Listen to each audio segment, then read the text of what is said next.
Hi, guys. Welcome to Weekly Travel Updates. I'm Melinda Fargus and I own Action Travel. We are a 33-year-old travel agency, locally owned and operated right here in Central North Carolina. I live in Burlington. I meet a lot of customers in Burlington. We've been here for all of 33 years. But we moved our office to a quaint little historic downtown Mebane, and that's where we're storefront. So it's a very cool place.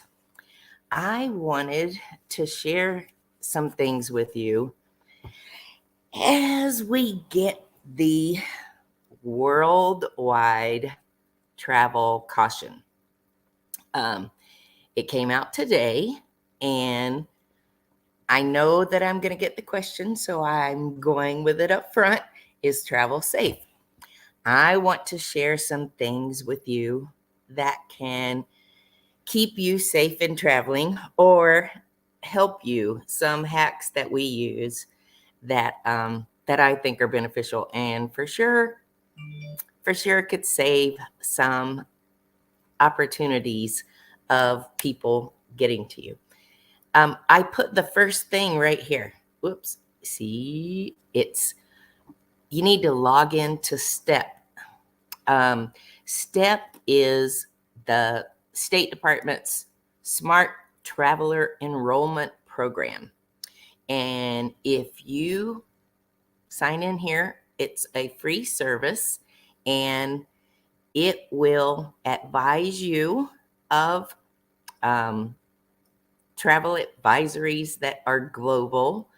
If you have registered to be traveling to a certain area, it will advise the U.S. Embassy there. It will allow them to reach out to you directly if there are travel incidents, civil unrest, any number of things where they might feel the need, or the other one was a family emergency. Go right here and sign up. It costs nothing.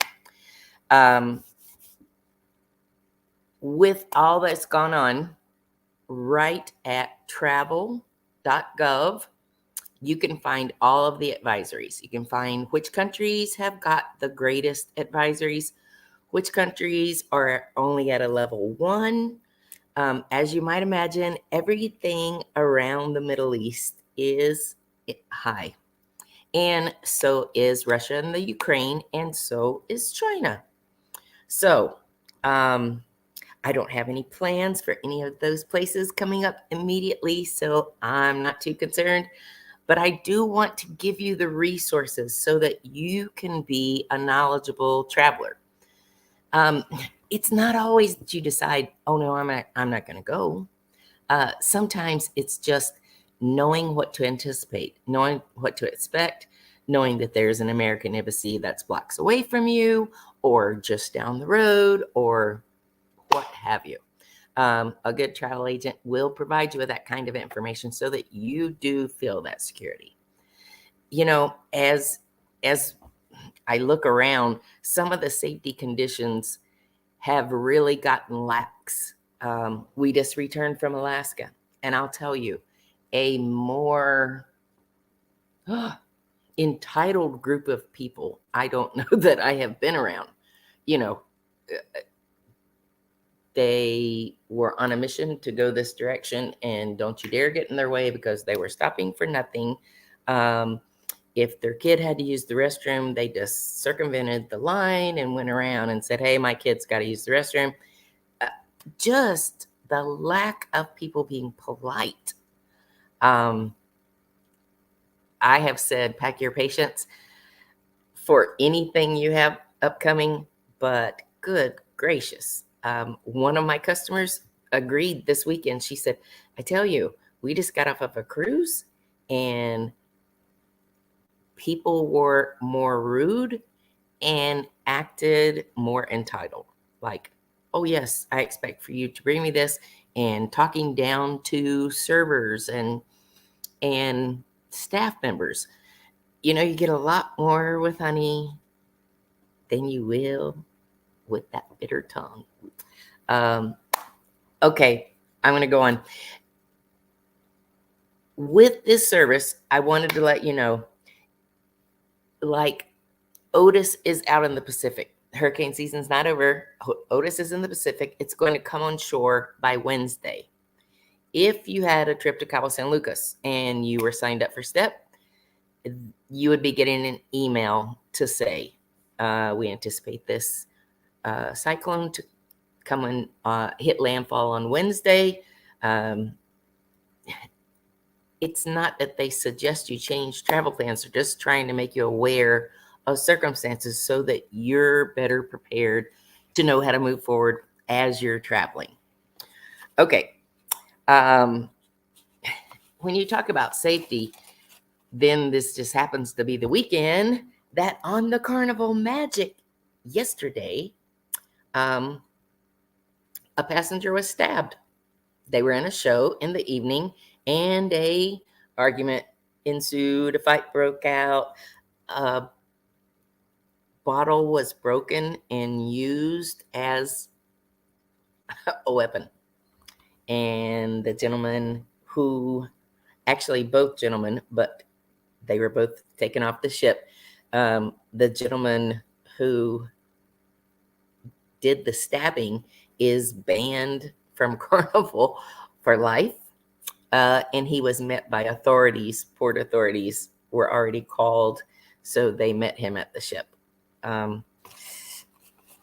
Pretty rough duty. They are serious, and you're hearing every week about incidences that may not seem so serious, but the cruise lines are taking them more serious. Still too many suicides. One crew member went off of a ship, the Aida Pearl, as it was going through, through like a British Isles tour. They were headed toward Norway, I think. Anyway, it made several turns around. You could see on the cruise tracker app, that it went back several times, but it was called off today. Almost at least every couple weeks, we hear of a suicide off of a ship. With all of the security that's out there, bad things still happen. So let me tell you, after going through a TSA update, how you can avoid slowing down in TSA. Don't wear any hats, no headgear. If it's religious headgear, they'll take you to a separate room and allow you to take it off there. No shoes, no coats. It's getting winter. We're going to have coats and sweaters. You're going to have to empty out all of your pockets. The worst thing that happens is you put everything in the little tray so that it can go through TSA, and then you get in line and you get up there and you have stuff in your pockets. So now you have got to go back and get in line. It's wild. Anyway, I was surprised that sequins, it's getting ready to be holiday season, ladies. If you wear sequins, you're much more likely to get a secondary scan. They confuse the X-ray that goes around you. It confuses it. And so very frequently you'll get a secondary scan if you have on bedazzled or sequined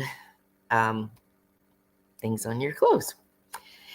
Anything that has got metal, they're really pushing us as agents. We need to remind you, don't wear metal things. If I'm headed there, I probably should take this off. This is sterling. Even though this is sterling, it's big enough metal that it would probably go off. And why cause the people in line, time? Because I don't want to take off my jewelry. Headbands. I was very surprised. Yes, there is a a metal stay that goes down the sides of these. So you would have to take this off. Just things that you don't think of. Uh, the zippers on your pants. Uh, have you ever seen guys that the wand is passed by them? Sometimes that's the reason. So much um, is being caught at airports that they're making all kinds of new efforts. I'm going to tell you about that in 1 second. Then, when we're at TSA, we're subject to whatever they tell us to do. They are the authority at the moment. Pretty soon, we don't know how quickly, but Atlanta has installed the biometric system. So when you come in from Jamaica or Europe or Asia or South Pacific, you're going to be able to go to a kiosk. It is going to read your passport and the biometrics of your face. And if it can match you up and you do not hit any bad list, like criminal list, then it will send you right through. It's going to be less than a minute. If you walk up to a counter agent, they normally say, business or pleasure, how long were you gone? Do you have anything to declare? Now, that's where people are really getting into trouble, not declaring. It can be anything. Like when we come back from Europe, we like the hard cheese. You can bring hard cheese. You can pack it in your suitcase just like it's anything else. You just have to declare it. If you don't declare it, they can charge you $1,300 for failing to declare what you have. I have, in thinking that I'm going to do this about safety and security and to bring it to you, I watched a lot of border patrol and border control YouTubes and videos this week. And I was really amazed sometimes the stupidity in how much easier they were on people if you were just willing to be honest. This one guy came up and he was a single guy, had on a white shirt, a fedora hat and shirt unbuttoned, tattoos everywhere. And the customs officer said, "Where have you been?" And he said, "To Indonesia, to," he named about 4 countries. And the customs agent said, "Those are all countries that lend itself easily to narcotics. Did you participate in that?" And the guy said, "Well, hey, yeah, I'm a partier. What do you think I go for?" And he asked him if he had been before, and he said yes, and was able to carry on a conversation. They did search everything the guy had, and the wipes that they have, there are different wipes. There are wipes for drug residue. There are wipes for explosives, and same thing for dogs. There are dogs that are first going to walk around in TSA. Those are usually explosive dogs. Then there are dogs that are going to walk around in customs, in long TSA lines, and they can be drug sniffing dogs. When you get to baggage claim, they use beagles mainly, and those dogs are to sniff out food. The food that we're not supposed to bring back without declaring it on our declaration form. Out of maybe 10 different scenarios that I watched, more than half of them were fined. And declaration didn't just have to be food. One college student was coming back from Europe for the fall semester, and she had $10,000 worth of U.S. currency. Well, when you come into the country, that you have to declare that. You can bring whatever you want. If it's a lot, you're going to have to explain why. But for $10,000, you're supposed to declare that. And because she did not, they gave her a $250 fine. And you have the option of paying it right then, or you can settle and you can appeal it. And when you do that, it's going to be increasingly more. Some of the stories that I watched coming through Canada were really wild. Montreal and Toronto, because Air Canada has got a really strong presence for Europe,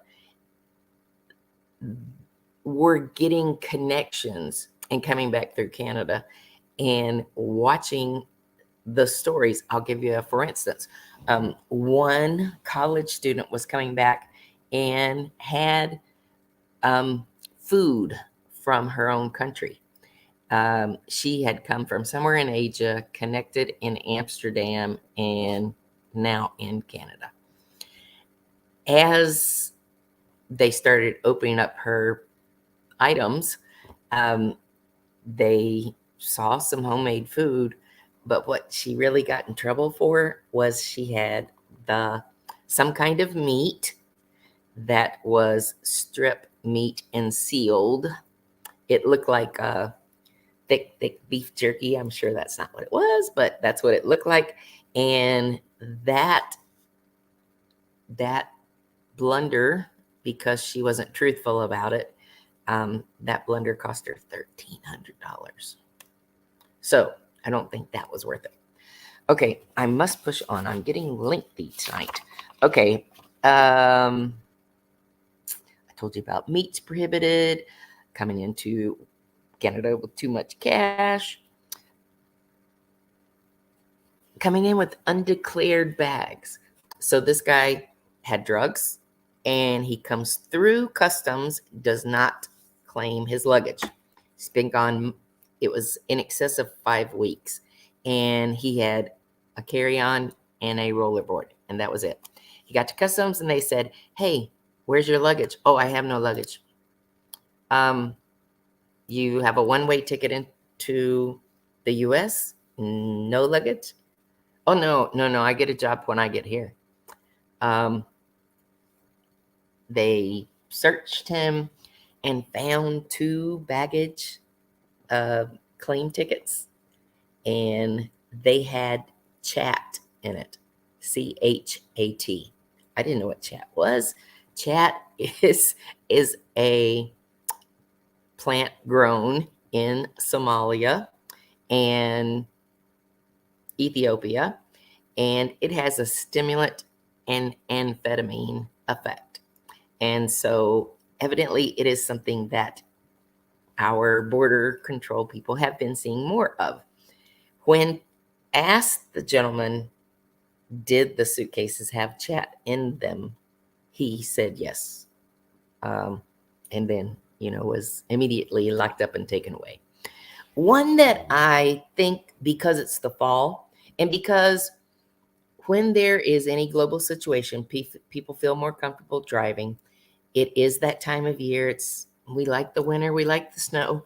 There'll be a lot of border crossings into Canada and likely into Mexico as well. But in Canada, this older couple from Texas had driven all the way to Seattle, Washington to see family. And they decided, while they were in Seattle, they picked up a bunch of brochures. And there was Stone Mountain, and it was just across the border in British Columbia. So they go across the border, and when asked if you had any firearms, the gentleman said, "Yes, I carry a pistol." And so they ask you to exit the vehicle, and they send you inside. They sent our whole bus inside. But anyway, another story. So when he goes inside, the officer behind the counter says, "Sir, did you say you have a pistol?" And he said, "Yes, and a concealed carry." And she came around the counter and said, "Sir, I'm going to have to ask you to put your arms behind your back." And bless his heart, these are probably late 60, early 70-ish Texans who probably don't go anywhere without a gun. But anyway, they can't go here. They confiscated his Glock, and they went through everything in his vehicle, found the Glock, and gave him a warning, but he has to hire an attorney to come back to Canada for a court date. So they didn't put him in jail. A warning wasn't really what they suspended for a court date. But he lost his gun. He lost his Glock. And if you're from Texas, well, that's tough duty that you have to go all the way back to British Columbia. Anyway, she walked them out to their vehicle and watches them turn around and cross the border back into the United States. Lots and lots of stories like this. I just was utterly amazed. Okay, then let me tell you, one of the things that I really found interesting, and I do not do this. I never keep my ticket receipts when I'm traveling. I have them. I could access them online, I guess, but I don't carry them with me.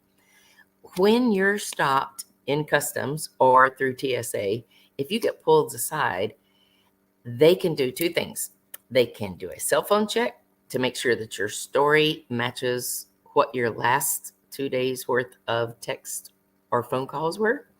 And as they take your passport, while they discern whether you're in trouble or not, they ask you for your ticket receipts. Well, I don't know many people who carry those anymore. When we printed tickets for people, the last page was your ticket receipt. But for instance, this person was going to be delayed for at least an hour because of a situation getting through TSA. He was going to miss his flight. In trying to be helpful, the TSA agent was trying to help and reach out to the carrier to reaccommodate him. And he had no receipt. For customs, that was a red flag, because maybe somebody just bought them a one-way ticket, put them on a flight, and they're just a drug mule or something. So keep your receipts. If they draw you aside, make sure that you have that. Make sure that you have your routing information, because if a flight's delayed, you should have a plan B. Like when we went to Alaska, we had a plan B for every flight. If this flight was canceled, what was I going to do? It's not that you have to have it on you. A great travel agent will text it to you, what your plan B might be if that flight's canceled or delayed. But one of the things that flags people is unusual routings. So a Nigerian was coming back through Canada, and it was like Los Angeles to Phoenix to somewhere in New York. But New York was New York, Toronto, Montreal, back to Toronto, over to Europe. I would have questioned that routing too. The passenger said, well, that was the way I got the best fare. I'm not going to argue with that, because there are times where you can find weird fares just by continuing to put things together. But for that person, it flagged them and they missed their flight because they didn't trust that. Okay, I am. Yay! I think I've told you all of that. All right, I am going to tell you a quick story. My brother was in town this weekend. He and his wife came down from Tennessee, from Chattanooga, and we were talking about the ships that are going through Chattanooga, small ships. And there are several small lines who are going to call on Chattanooga as a port next year. America Cruise Line, they're going to do it. Of course, America Cruise Line was one who a generator exploded in their boiler room this weekend in Portland. And while they're taking care of all the passengers and no passengers were injured, one crew member was injured. And that's an example where, people who don't have travel insurance, the cruise line's going to put you off of the ship because obviously it can't continue on. And what are you going to do? Hopefully you have travel insurance. We highly suggest it. As a matter of fact, if I book your trip and you don't want travel insurance, I really ask for you to sign a waiver saying, Melinda Fargas explained the risk of traveling on my own without travel insurance. I will take full responsibility if a flight is canceled or delayed and not wake her up at 4 a.m. Just kidding. I do take those calls at 4 a.m. Anyway, guys, I hope this was a little bit helpful. Do sign up for this step. I have not signed up previously, but I'm going to. We have a lot of things we're talking about. We're talking about Cuba, depending on how many communist countries start backing Hamas, like Hezbollah has committed their backing. Well, then we may delay Cuba. And I'm going to say one more thing. I'll have to tell you guys, when I saw this, the preacher kid in me thought, oh no, a war in Israel? Oh, that's prophecy. But a day or so, and you think, well, there's always wars in Israel. We're going on this kind of time with the highest death rates ever in Israel, ever in the Gaza Strip. And it's becoming an area movement. So if you're not familiar, go read prophecy. Biblical prophecy, there's nothing else that has to happen in this earth before the Lord returns. We've been told our whole life, well, this has got to happen, this got to happen, all those things have now happened. If you want a one-on-one with me, I'll be happy to explain it to you. I know not everybody's into it, but what my point is we see this coming, people. This is a signal of the end of times. So just be aware. Love the ones who you have opportunity to love. Be kinder to people. Be helpful when you can. We're getting ready to go into the holiday seasons where people are a little nicer anyway. So I hope it just carries on. I'm really burdened for where our world is right now. So I pray for you. I hope you pray for me. Come back and see us next week. We have group rates for spring break the week before Easter, the week after Easter. I have a list of companies who are already putting out their Black Friday deals. If you want to know that list, message me. Most of you have my cell phone number anyway, but message me or email us, and we're happy to share that with you. All right. Ciao. Have a great week.